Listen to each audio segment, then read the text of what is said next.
Today is another fun blind tasting day. We're gonna try 3 white wines, and that's all I know. Well, except it's $15 and under. I don't know the vintage, I don't know the grape variety, I don't know where it's from.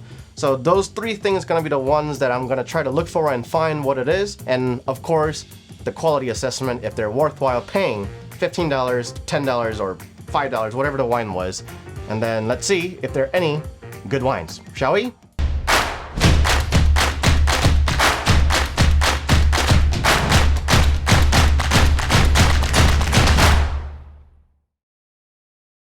If you're new to the channel, I usually go by my left, your right is A, B, and C. It's also labeled by the base right here with the orange, white, and black label as followed. Shall we begin with the blind tasting? All right, like the usual, nose and the color first, and then the tasting towards the end. All right, wine A. Whoa. Wine A, it's pale, clear, ever so slight lemon, kind of yellow color. It's very, very, very pale. I can see through almost everything. It's like almost water, but just touch of yellow in it. And then on the nose, I get medium intensity, lots of stone fruits like peach, apricot, little herbaceous, green, grassy characters in the background, but also some wet stone, soily, gravel thing going on. So this is very well made. I like it. All right, moving on to wine B. Wine B, very similar to the wine A. It's pale, clear, ever so slight lemony, but this is slightly more clearer than the wine A. And then on the nose, it's medium intensity, stone fruits as well, peachy, apricot, but it's ever so slightly more herbaceous, that grassy asparagus characters, and ever touch of that gravel, wet gravel, soil characteristics. So A and B, so far, very, very similar.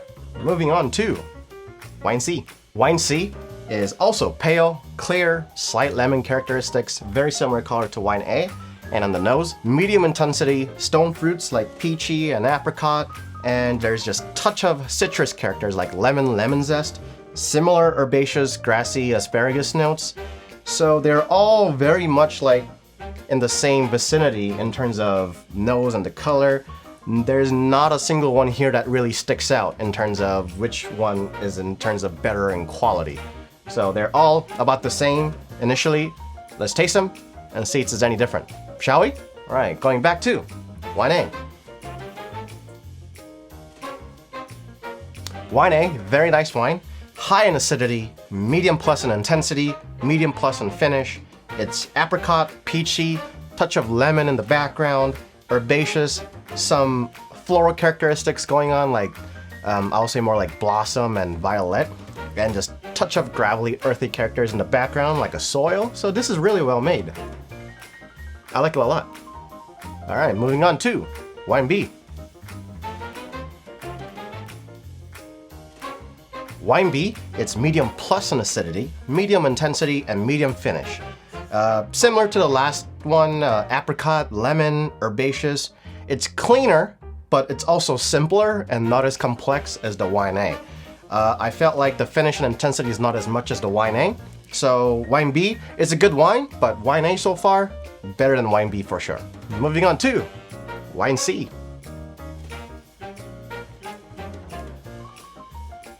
Wine C, similar dance to the wine B, high in acidity, medium plus intensity, and medium finish. I get peach, lemon, but touch more like a grapefruit character, a little more herbaceous, slightly bit of floral characteristics. So better than wine B, but not as good as wine A. My initial assessment, I think wine A is the best wine out of the flight, wine C being the closest, and wine B following by. So I'm gonna go with 1, 2, and 3 in terms of what kind of wine I would like to drink. I like the purity of the wine C. Wine B, I just thought it was a little too simple. On a wine A and C, it showed some characteristics, a little bit more structure. But on wine A, I got just a touch of richness in my palate that I didn't get on any other. I also thought there was a touch of sugar residual left over in the wine A, which might give me that richness to the wine, and that's what sugar does. Overall, very great tasting. On the palate, this showed a classic characteristics of Sauvignon Blanc. So I thought this was Sauvignon Blanc. And then in terms of region, which I'm having a hard time nailing, I get a little bit more of that green asparagus character, which is just classic New Zealand characteristics.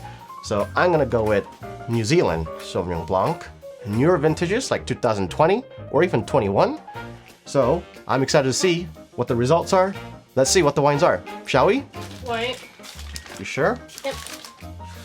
And orange. Orange. Let's see what they are, shall we? Beginning with wine A. Alright. Ba-da-ba-ba. Ooh. Matua Sauvignon Blanc 2021, Marlborough, New Zealand. Very, very well known wine across the nation because highly recommended wines in restaurants, especially seafood restaurants, because it's relatively cheap. It's pretty darn good with the seafood, and for the price, it delivers amazingly. Very, very well made. I liked it a lot. Moving on to wine B. Ba-da-ba-ba. All right. Another 2021 Sauvignon Blanc from Fern Ridge. And lastly, wine C. Ba-da-ba-ba. Oh! Kim Crawford Sauvignon Blanc 2021. Lovely wine. Overall, very fun, interesting tasting because this is the benefit of blind tasting because it takes your biased mind away. And then I never thought one of the cheapest Sauvignon Blancs in the market, the Matua, will become my first pick. So, really well made. I loved it. Anyhow, it's been a fun blind tasting. Chill these wines, very nice cold, in the fridge at least a couple of hours, and before you serve it, have it in the freezer for like 5 to 10 minutes. That will make it that extra cold, and you'll love it because the fruits will be extra crispy and the alcohol will kind of soften up really well. So have it with like a seafood, salmon, oysters, crabs, lobsters, that kind of stuff. You'll love it, every minute of it. Or you can have it on its own. It's a very easy to drink. So that's all for today. Thank you for watching, all of you. Don't forget to leave a like, subscribe, and I'll see you in the next video.